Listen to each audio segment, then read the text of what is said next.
I'm passing, that's what you're from.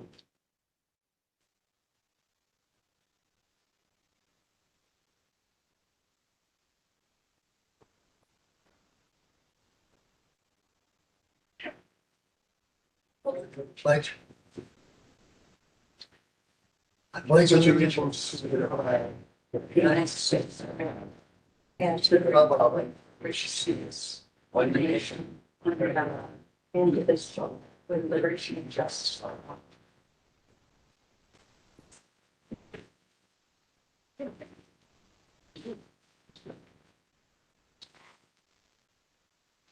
Did everybody have your visual minutes? So we're all set? Derek?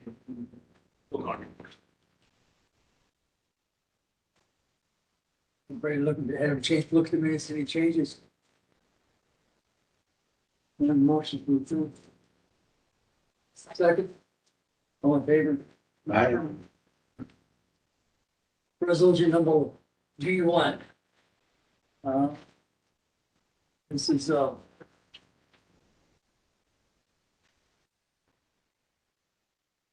this is the resolution we do each year for delinquent taxes, the 11 real property law.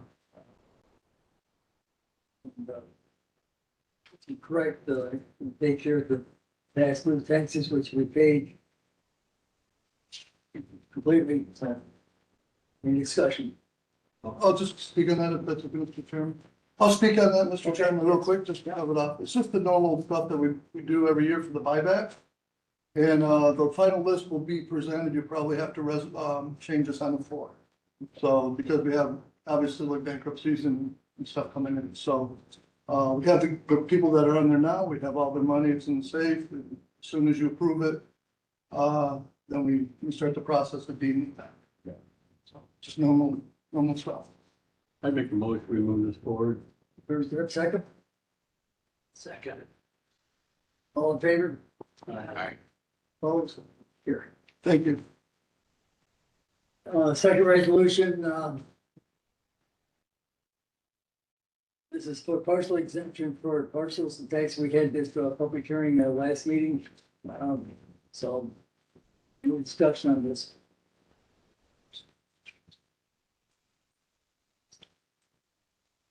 Motion to. Second. All in favor? Aye. Aye. Carried.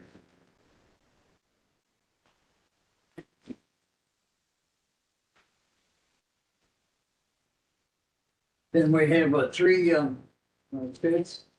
I'll go to a couple of those. I did. So the first one is, 26 OSI 002 aerial and underground construction. And as you can see from the report, we sent it to 16 vendors. We got 7 replies, and Syracuse Utilities was the lowest bidder. So we're asking to award to them. And it's all on the report. Motion to approve. You have a second? No, a question, no, I have a question. Oh, gosh. Sorry. I thought it's the great thing in the whole. No, rather than me, I think. Is this part of the broadband? Thank you. So that's included in that money?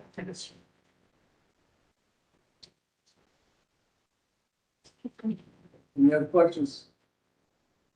Motion to approve. Second. Okay. All in favor? Aye. Okay, the next one. OSI 10, procurement of core network electronics. We sent that out to 26 vendors. We received 6 responses. KGP was the lowest bidder. So we're recommending the award to them, and that is also part of the broadband project. Any discussion? Questions? Motion to approve. Second. Second. All in favor? Aye. Carried. And then the last broadband bid is 26 OSI 12, procurement of central office batteries. We sent that out to 19 vendors. We had 3 responses. The lowest bidder was Turbalon Enterprises, so we're recommending awarding them the project. Any questions? 6.3, is that, I missed that? That for network electronics? Is that what? Oh, you going back to another one? No, I'm just, we did the multi-service terminal. A field splitter. No, we took that off. Oh, thank you. That's why. We removed that. Got it, thank you.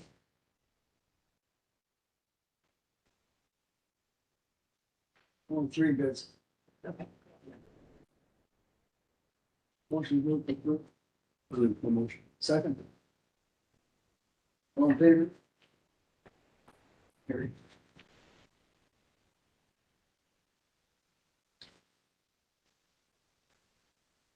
We have some policy changes. Mr. Chairman, Yes. May I explain these? Thank you. For the benefit of newer members of this committee, we have certain policies that are required to be reviewed every year. That's adopted by resolution of the legislature. We also have internal policies that have a different adoption procedure. They go through the standing committee, and then this committee has final approval of them. So as these are approved, because of the order of our committee meetings, some of the jurisdictional committees haven't gone through these yet. So what our tradition has been is, as these are approved by motion in this committee, it is pending approval of the jurisdictional committee. If they make changes, then it's got to come back here. Some, as I said, some policies have to be done annually. Others just get reviewed as needed. Some, and as I announced, I think it was last year, we're beginning the process of working through all of our older policies, some of which last time they were renewed was in '06. Several of them today are done because out of necessity, something has changed, or it's just a standard, this review that I started last year of getting these up to date. So there's 3 here.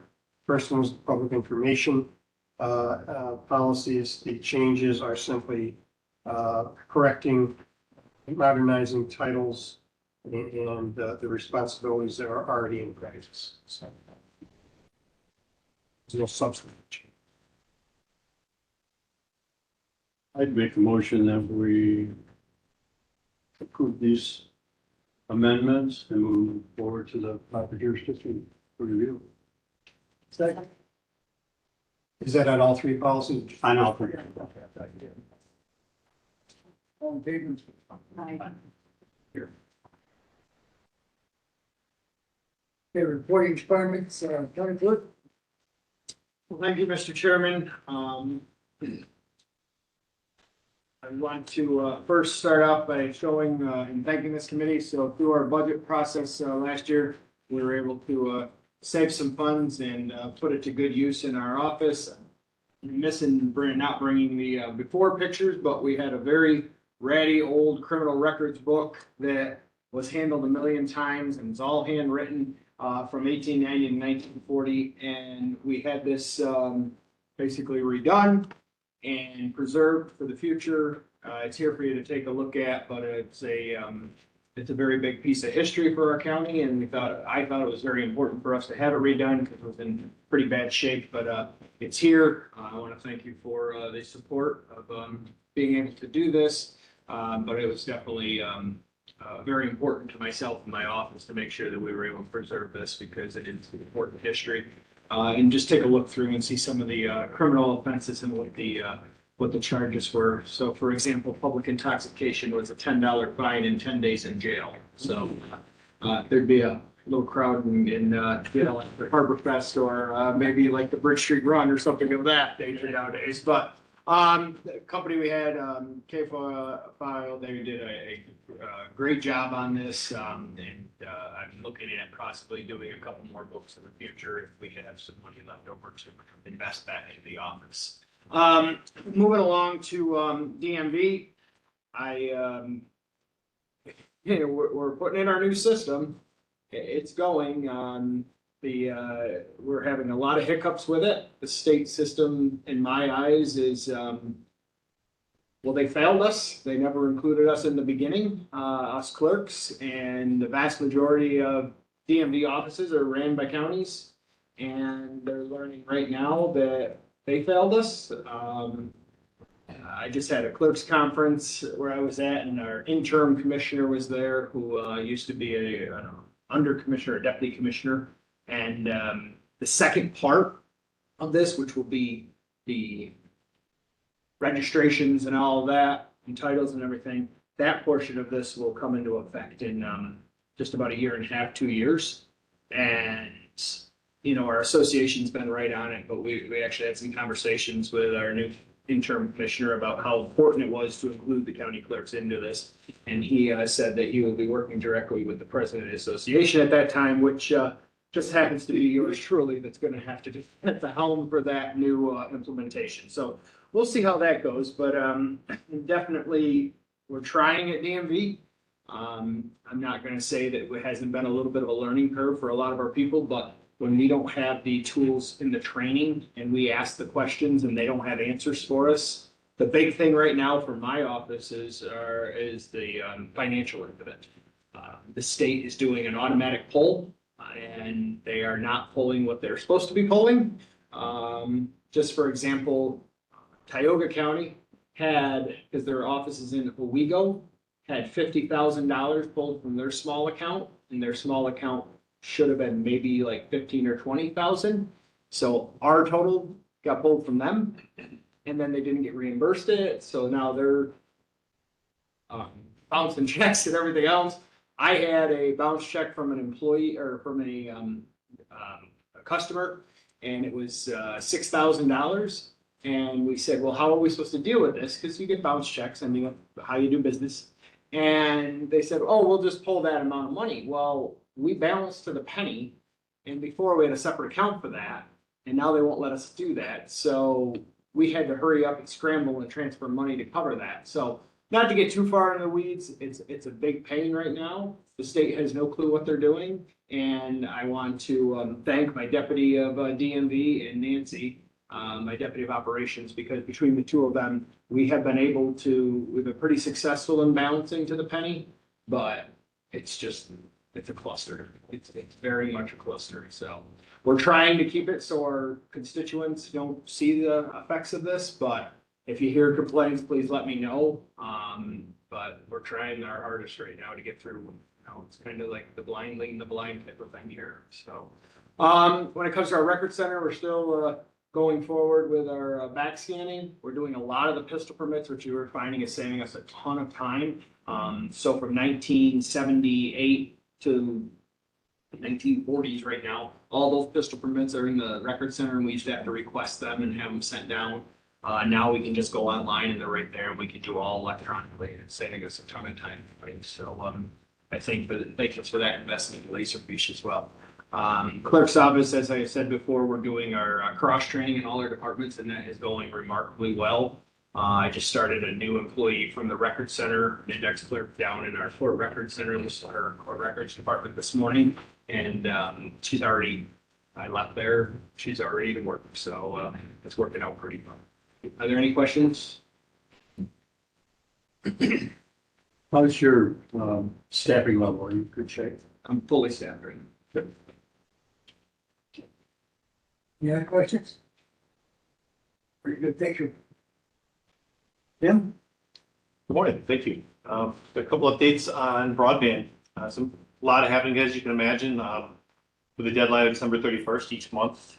Things are condensing more and more, but we had a ton of big movement in the last 30 days. So I'll give you a couple of those updates. The first one, and really the most exciting one, although it is a little cloudy, is that the federal government, the first time in over 2 years that we've been asking for potential for an extension. I say we, meaning all the New York State projects. A quick reminder, grant program comes from the federal government, given to New York State, and then parsed out amongst the counties. We're one of 17 projects in the state. They had let us know about 3 weeks ago that the federal government was willing to entertain an extension request. So we jumped on it real quick, got all of our information together and submitted that last Thursday. And so we're requesting an additional 6 months. That's all they're giving right now, but we hope that once they open the door and they're reasonable, they may open it further.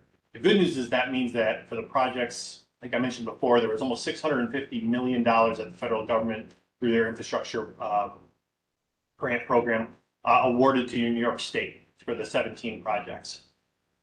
They have substantially more money than they were able to award to those 17 projects. They put out additional rounds of funding, and because of this condensed timeline, nobody really applied for it. The state will have to return that money to the federal government once that deadline hits. So the state has been very open to increasing the award to those projects that have already been awarded if they can show a justifiable reason why they need additional funds and can complete the project on the timeline. And so we spoke with them once this new extension plan came out about an idea that we had been having I think I mentioned this in our last meeting, but there's two different funding for these projects. There's the MIP, which is that federal funds that go through the state that comes to us. And then we also earmarked about 3.7 million of our ARPA funds, our internal ARPA funds, to be used kind of as a local share, our portion of it. Well, the ARPA funds have a different deadline, so to speak, for completion of your project. So to spend the money at the same timeline, but the project's allowed to get done later. And so we had a pitch to the state, and they really liked it, that allowed us to pull our $3.7 million out of the broadband project, so to speak, the MIP project. And they replaced it with their own 3.7, because again, they got plenty of money. So our base project still stays the same. But because I think I mentioned to you over the last year and a half in this condensing timeline, we've had to drop out certain areas of our project, areas that were just not going to get done by the deadline. Hannibal, Sandy Creek were the two main areas. And it was just, there wasn't going to be enough time to get it done in time. We were going to push it to a future phase. Well, because the ARPA funds allow you to spend the money by the end of this year, but the project doesn't have to be completed. That's the key difference. It just has to be progressing a project that can be reasonably believed to be completed in the future, which is a very governmentally fluffy deadline. And so what we have done is the state's authorized us to pull that money out. Still has to be spent on broadband. Still needs to be spent by the end of this year. But we're targeting, I think I mentioned at last month's meeting, the fixed wireless option. What that would allow us to do is we can't use that money for the MIP money because we won't get it, probably won't be done by the end of this year. But we can spend it by the end of this year. So what our goal is we're meeting with Kevin Foley in our 911 office this week. And the idea is that if we can get our broadband network connected to our 911 towers, we can then put, I don't know the equipment, I apologize, but whatever the transmission equipment that goes on our 911 towers can then transmit to anywhere between 4 to 6 miles radius around those towers and can serve all of the homes that are within that radius. We have currently 6 of that 911 towers that are already on our network or on a network that we have access to. There are 2, Hannibal and Sandy Creek, that we need to get to. So our plan is to put the money in to get the infrastructure to either run underground to those towers from our current network or to get the poles commitments and all that. But if we can do that, the state is allowing us to use those ARPA funds and potentially MIP. I gotta be careful here because only if they can be served by the end of this year can we use the MIP. If they can't, we'll use the ARPA. Point of all this is we're gonna be able to get to these towers, 8 of them up. And we should be able to blanket almost our entire county with those 8 towers strategically located, drawing a 4-mile radius around each one to serve almost 100% of our county. The original plan, even when we talked about this years ago, was only 345 miles. It was going to hit a number of our unserved, but it was going to leave a lot of unserved for the future. This option gives us a really, really unique way to serve almost everyone. And we should be able to utilize the funds. We're still working on the budget piece of it, but we should be able to utilize the funds to also potentially cover the cost of the homes, the equipment that needs to be in the homes, because there is a cost to that as well. And I think that would be a huge benefit too, especially the more rural communities, especially Sandy Creek and Hannibal. Those are 2 really the main areas that just we're not going to get done this year. So that's encouraging news. We will find out the problem with the extension request is we may not find out till it's, I don't want to say too late, but if we don't find out till November, we're still going to be operating like December is our deadline. So we've been kind of pushing on them to let us know as soon as they can. And again, reminder is we provided this to the state, but the state is actually requesting the extension from the federal government. We just put together the reason why ours was taking longer than we expected. And I can provide it if anyone's interested in it, but essentially it's what we talked about. The reasons why this is taking longer is there's so many hands in this, there's so many other entities. As you all know, I don't want to be mean to National Grid, but reality is they've been very difficult as part of our process. I will tell you, to their credit, over the last 3 months, they've done a much better job of at least a weekly communication when we're trying to get some information from them. So anyway, that's exciting. Also go ahead. So that, I think that's very good news. Does that affect any of the bids that we just approved, It does not. It does not. No. aerial or anything like that? No, we expect, there will be a bid process. You'll see it. And again, we're getting pretty tight. So one of the things we've been talking about is how we kind of move that process quicker. I hate to wait 40 days if the state's not requiring it to go through a normal bid process. So we've been talking a little bit internally, and I'll make sure we clarify that with you guys. But the thought would be, we need to move quick. But yes, no, it's exciting news. And honestly, had the state had this fixed wireless as a allowable option 2 years ago, would have made things a lot easier, I'll be honest with you. So, Thank you. Are we gonna have to install some new towers? we don't believe so. No, we don't believe so.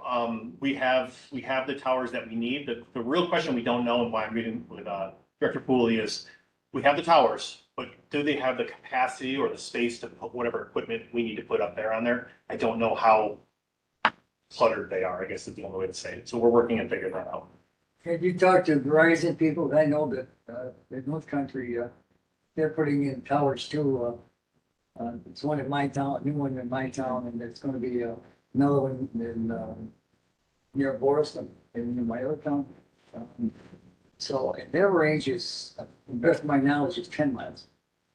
So what they've told us is that although they can reach 10 miles, that there's a bit of a degradation of service after you get beyond about 4 to 6. Yeah. And the federal requirements for served, what is the speed that needs to be to check the box that says you're served? Although you may still get quality that is better than what you would have had at 8-9 miles. The federal government's essentially saying between 4 to 5 is kind of that limit of where you're no longer served fully, I guess is the right way to say it. That doesn't mean people down the road couldn't jump in and get 60% of full service, but for the grant purposes, you have to fully serve them. I'm lucky, I can see the tower from my house. So you're going to probably fully serve. We are working though, we do have Verizon's maps to make sure that we're not wasting money, over serving somebody else. Right. One other good thing, I want to real quick talk about the cash flow piece. We've talked about this in the past. It's a $30 million project. We did not bond for $30 million. And again, it's a grant, so it's reimbursed. So in working with the county attorney, what we did a number of months ago was that you authorized an $8 million bond anticipation. No, thank you. And so the thought had always been, we'll spend that money, put in for reimbursement. Hopefully the money comes in from the reimbursement so we can spend and just keep kind of doing that, almost kind of bouncing it. We did put in our first reimbursement about a month ago now, $5.1 million. We've spent somewhere around 8 or 9, I think right now. It's a lot of bills that are coming in, but it's around 8 or 9 million. So we do have enough money to cover that. We had $3 million of ARPA funds. We will find out this month how quick that 5 million comes back in again. If it isn't as quick as I'm hoping it is, I may have to come to you folks to transfer some money for that interim piece from fund balance. So keep an eye out for that. I really am hoping I'm not going to need to. This is our first reimbursement request. We're still learning how long it's going to take. But as long as it comes in, I would say in the next 45 days, we should be fine. We're looking over our cash flow for expectations. Okay, and then the last one I want to let you know is we are going to be on the road here soon. More than half of our applications for Make Ready have been approved. That means that National Grid has gone out there. They said, that pole looks like it can handle another line, or that pole needs to be replaced, right? They've done all that. The next step now is actually get out there and do it. Replace the poles, move the lines. As you know, we hired an employee who's going to be, his responsibility is going to be oversee all that. We are required to have somebody there watching it get put up. And so gentleman we brought in has 30 years experience with Verizon running lines. So this is exactly in his wheelhouse. We are also sending out letters to the neighbors of the areas, make sure they know who these people are in their front yards. And they'll have some vests and something saying what we are as well. And they'll have a special card that they can show them. I think that's pretty much updates. Any other questions? Oh, You briefly mentioned Sunkers. yes, absolutely. So exciting opportunity has come through. The Silkers line, a quick reminder, that's that large sewer line that's running from Constantia to Fulton on our old recreational trail. Thanks to Senator Ryan and a number of other folks, we have been awarded $12 million of $13 million in the governor's budget. So that will be all the year one expenses that we need to do a lot of the work to get it shovel ready. And they also, both our Senate and Assembly folks have mentioned that they expect there to be additional funds down the road once we get it ready. So really encouraging news. And again, thanks so much to Barton and LaJudas, who have been our consultants, and Mark Lombardo, who is our infrastructure guru, who's done an amazing job. So I'd be happy to answer more questions. That we also have met with, I believe, every single town, village, or city that is on the southern portion of our county in person with our comprehensive plan consultants, and we spent at least an hour in their council meetings, their planning board meetings, to really explain what the program is and where it's going. So many of you were invited or have been at some of those meetings. Are communities along the way all on board with the program starting their own districts? I would say that there's a spectrum. There are some folks who absolutely need it. They have no other option. Either they have DEC issues, things like that. This is a godsend for them. There are some who feel they've been doing a great job, and it's a nice option, and they may very well jump in. And there are some who are very concerned. They haven't necessarily spent a lot of money on infrastructure in the past. They're very concerned that something's going to be forced on them. And so one of the things that we have routinely said at these meetings is, we are here only as assistants. If your community doesn't want this, it will not be required.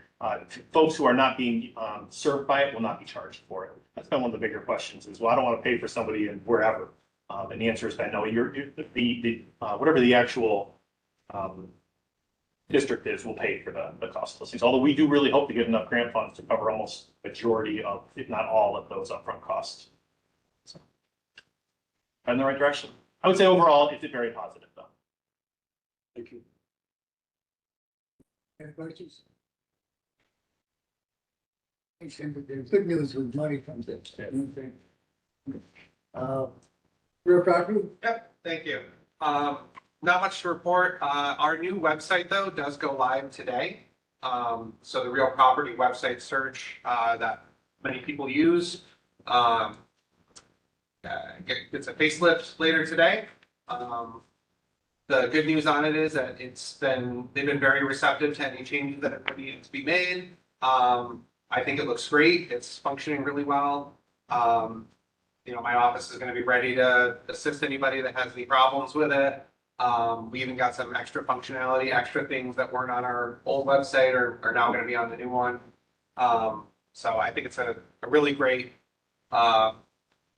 advancement for the county. So, but if there's any other questions, feel free to let me know.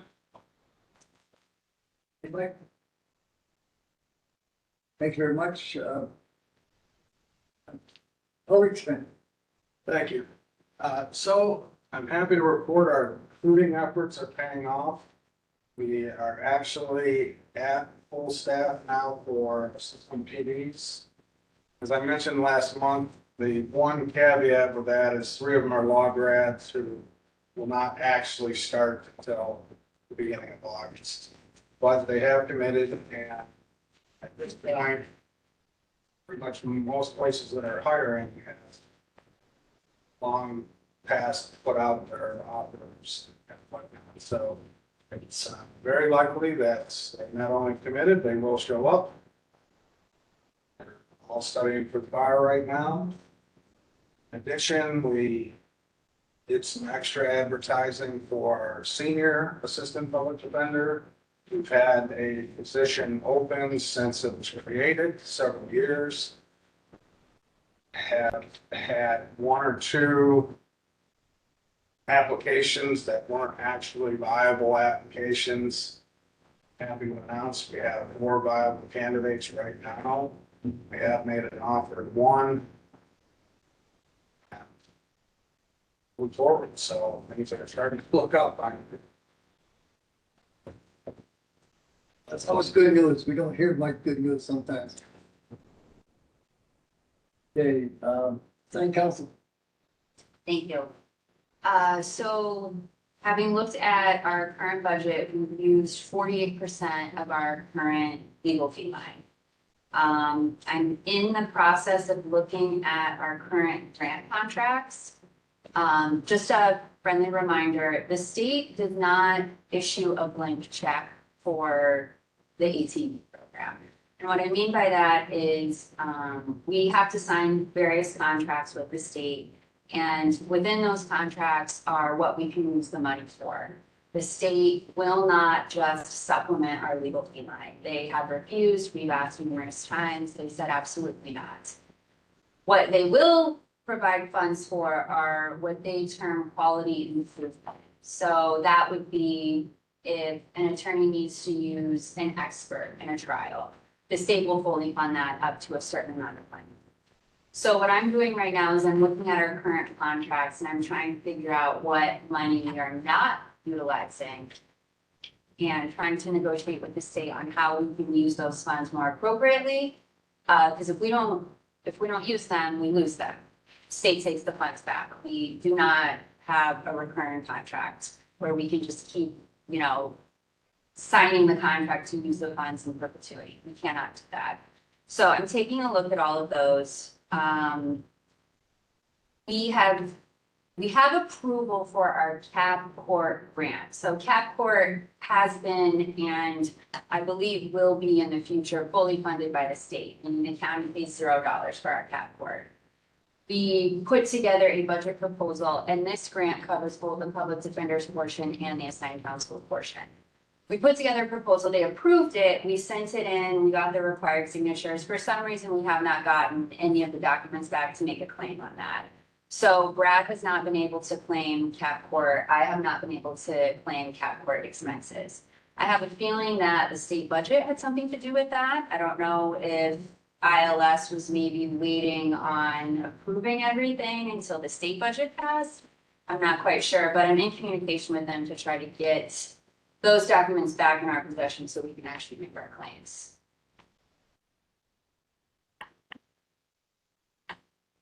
Questions? Very good, thank you. Board of Elections.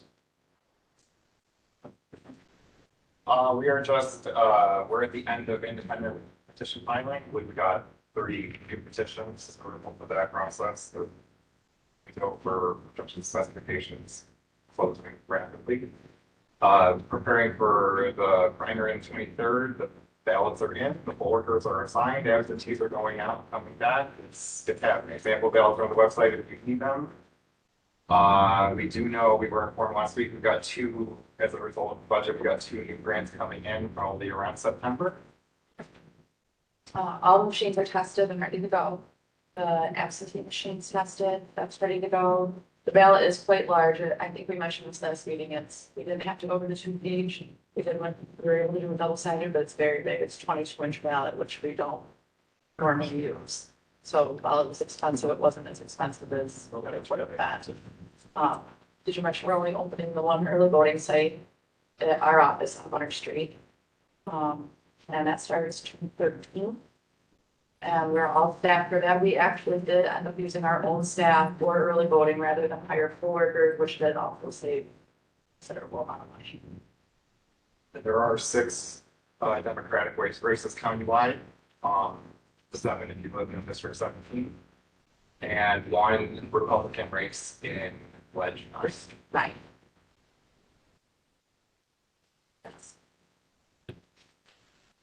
Any questions? One question. Are you required at all to help educate the public as far as the 2-sided ballot? Well, all our poll workers are instructed to remind, it's not uncommon to have a 2-sided ballot, generally just propositions are would be on the back, so it's not uncommon practice to have a 2-sided ballot, but all our poll workers are instructed to let the voters know that it is double-sided.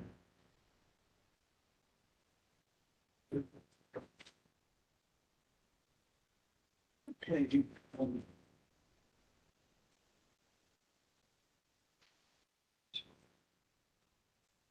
Any financial reports, anything?